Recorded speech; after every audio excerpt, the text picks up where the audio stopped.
নমস্কাৰ বন্ধু বান্ধৱীসকল সকলোকে বনোৱা এটা খণ্ডলৈ আছামিজ টেকনিকেল চেনেলটোৰ পৰা মই স্বাগতম জনাইছোঁ।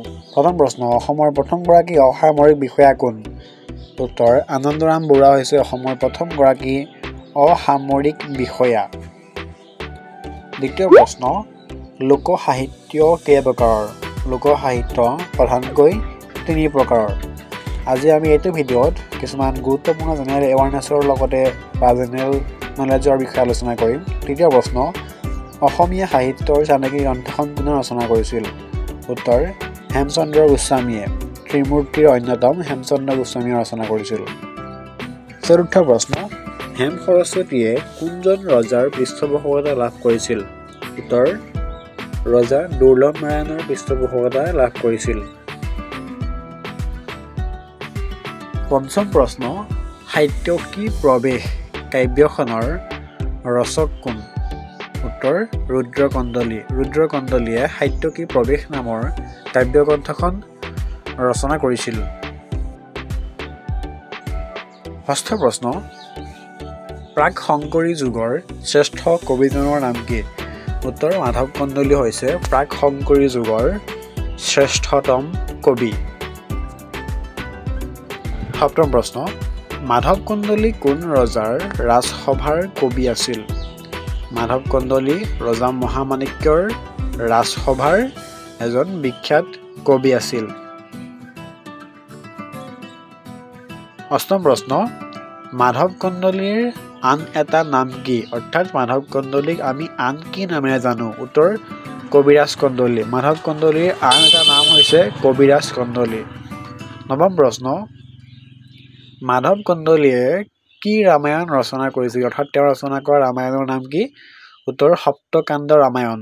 মাধৱ কন্দলীয়ে সপ্তকাণ্ড ৰামায়ণ ৰচনা কৰিছিল। দশম প্ৰশ্ন, মাধৱ কন্দলীক অপ্ৰমাদী কবি বুলি কোনে অভিহিত কৰিছিল? মাধৱ কন্দলীক অপ্ৰমাদী কবি বুলিও কোৱা হয়। তেখেতক এই ছদ্মনাম দিছিল মহাপুৰুষ শ্ৰীমন্ত শংকৰদেৱে।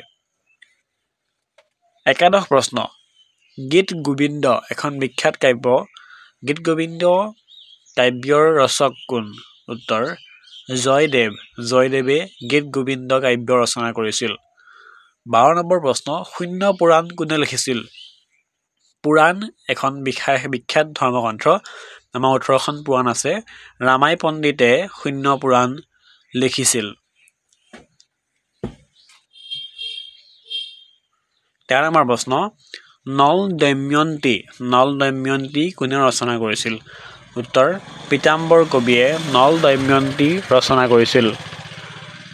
14 নম্বৰ প্ৰশ্ন, পীতাম্বৰ কবিৰ প্ৰথম ৰচনা কি? তেওঁৰ সাহিত্যিক জীৱনৰ প্ৰথমখন ৰচনা হৈছে উষা পৰিণয়। পীতাম্বৰ কবিৰ প্ৰথম ৰচনা হৈছে উষা পৰিণয়। 15 নম্বৰ প্ৰশ্ন, মনসা কাব্য কাৰ ৰচনা? মনসা কাব্য মনকৰৰ ৰচনা। এইটো ভিডিঅ' বহুত দৰকাৰী হয়। ইয়াত বহুত সাহিত্যৰ কথা সোমাই আছে। 16 নম্বৰ প্ৰশ্ন, 2023 বৰ্ষৰ সতী সাধনী বঁটা কোনে পাইছিল? উত্তৰ, ডক্টৰ জয়ন্তী চুতীয়াই পাইছিল। 17 নম্বৰ প্ৰশ্ন, নৰনাৰায়ণ সেতুৱে কোন দুখন ঠাইক সংযোগ কৰিছে? উত্তৰ, পঞ্চৰত্ন আৰু যোগীঘোপাক নৰনাৰায়ণ সেতুৱে সংযোগ কৰিছে। 18 নম্বৰ প্ৰশ্ন, কোন চনৰ কোন তাৰিখে জয়মতী বোলছবিয়ে মুক্তি লাভ কৰিছিল? উত্তৰ, 1935 চনৰ 10 মাৰ্চত ৰূপকোঁৱৰ জ্যোতিপ্ৰসাদ আগৰৱালাৰ জয়মতী বোলছবিয়ে মুক্তি লাভ কৰিছিল। 19 নম্বৰ প্ৰশ্ন, অভিৰুচি ক্ৰীড়া দিৱস কেতিয়া পালন কৰা হয়? উত্তৰ, 3 ছেপ্টেম্বৰত ভোগেশ্বৰ বৰুৱাৰ স্মৃতিত অভিৰুচি ক্ৰীড়া দিৱস পালন কৰা হয়। 20 নম্বৰ প্ৰশ্ন, কিমান চনত চুকাফাই চৰাইদেউত ৰাজধানী স্থাপন কৰিছিল? উত্তৰ, 1253 চনত স্বৰ্গদেউ চুৱাউং চুকাফাই চৰাইদেউত ৰাজধানী স্থাপন কৰিছিল। ধন্যবাদ সকলোৱে। ভিডিঅ'বোৰ শ্বেয়াৰ আৰু চেনেলটো ছাবস্ক্ৰাইব কৰিব।